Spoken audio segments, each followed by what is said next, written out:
আসসালামু আলাইকুম ওয়া রাহমাতুল্লাহ।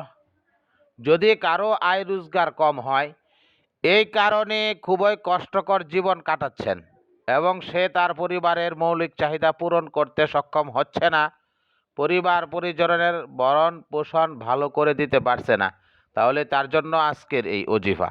প্রত্যেক দিন 5 ওয়াক্ত ফরজ নামাজ আদায় করবেন এবং ফজরের নামাজের পরে প্রতিদিন এই আমলটি করবেন। ফজরের নামাজের পরে বসে সর্বপ্রথম 11 বার দুরূদ শরীফ পড়ুন, অতঃপর 121 বার এই দুটি আয়াত পড়ুন। সূরা আলে ইমরান 73 নং আয়াতের শেষ অংশ।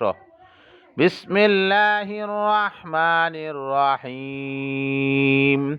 কুল ইন্নাল ফাদলা বিয়াদিল্লাহি ইউতিহি মান ইয়াশা ওয়াল্লাহু ওয়াসিউন আলিম।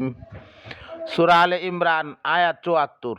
ইয়াখতাসসু বিরহমাতিহি মান ইয়াশা ওয়াল্লাহু যুল ফাদলিল আযীম।